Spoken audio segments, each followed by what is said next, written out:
Oh, ayan. ganito. Kita nyo? Ito oh. Tingnan nyo naman. May ganito. Oh.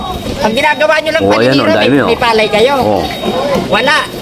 Yan, wala bang ginawa ang Pangulo? Mga aralin nyo. Tingnan nyo. Ito oh. Oh, ayan. Sige dito oh. Oh. Yan, may ganyan ba kayo? Ang dami pa, oh. Di ba wala? Talaga. Iba talaga ang Pangulo ng Marcos. May binigay si Duterte, bangka. Pero, hindi na ito na magana. Ayan po mga kababayan, aktwal na hawak po ng mga kababayan natin na isa po sa mga presidente ng asosasyon ang pinamimigay ng mahal na Pangulo nga Ferdinand Bongbong Marcos ng mga gamit no, sa magsasaka. Ayan po, try po natin mag-interview dito. Sir, ano yan sir? Federation of Pagkasinan Onion Grower Project Certificate. Federation. Ano yan sir? Ano po itong matanggap niyo? Ano po yung matatanggap niyo?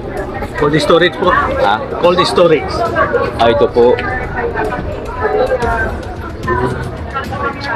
Ito yung storage na yan. Ano pong paglalagyan dyan? Sibuyas po ang inilalagay po namin.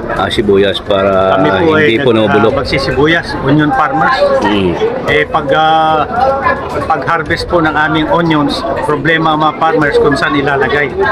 Kasi pag walang cold storage, yung mga traders po natin nananamantala. Dahil kung anong gusto nilang presyo, yun talaga ang pan. Kaya kuminsan nalulugi ang farmer dahil sa kanila. Pero pag mayroon tayong cold storage, pag mababa ang presyo, ay lalagay natin doon.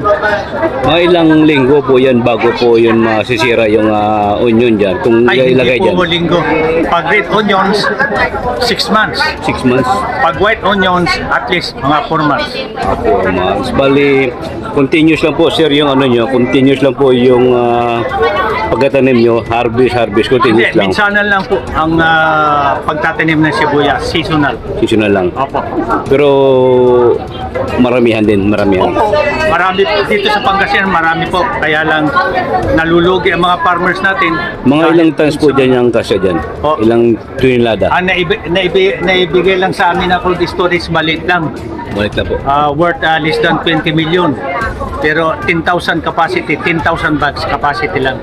Pero ang hinihingi namin kung pwede mas malaki pa. Mas malaki pa. Dahil dito sa Pangasinan, maraming nagsisibuyas. Cold story pala dyan. Sabihin, gumakain din yan ng kuryente. Kuryente o solar ang gamit dyan? Kuryente po. Kuryente. O hindi naman siya tataas na sobra. Pag nakalagay po dyan, hindi naman tataas yung presyo ng ano. Hindi naman po kasi kasi kaya lang kailangan ng cold storage dahil yung pag ibibigay mo kaagad sa mga traders, malulugi pa mga farmers.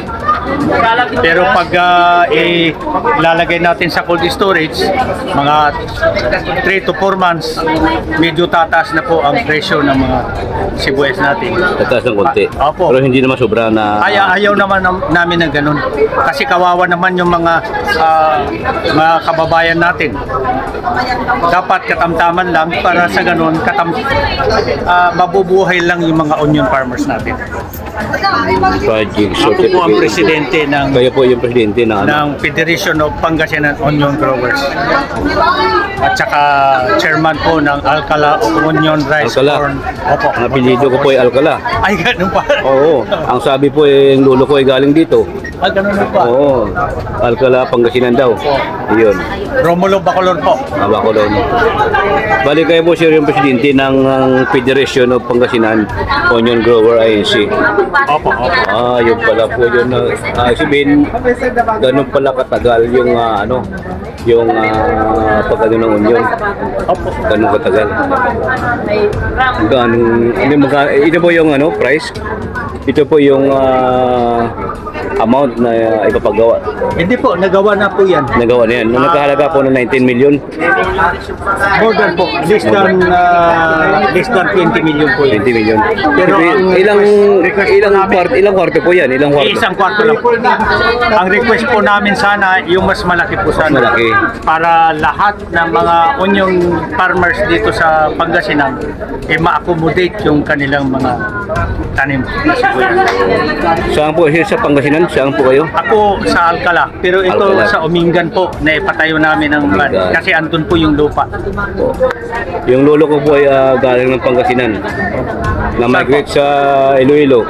Alcala, Pangasinan. Doon po yung pamilya, ang ano niya, yung angkan. Ano po ang kuwan po ninyo? Ano po ang family niyo? Alcala. Ay, Alcala. Oo. Para sa... Opo, yung Alcala na yan, baka yung Alcala na yan, doon sa Luluyo. yun po, dito kasi galing yung lolo namin. Alcala, Pangasinan. Yun po. Ayan, Sir, thank you. baka gusto nyo, pag may pagkakataon, bumisita naman kayo sa pinagmulan ninyo sa Alcala.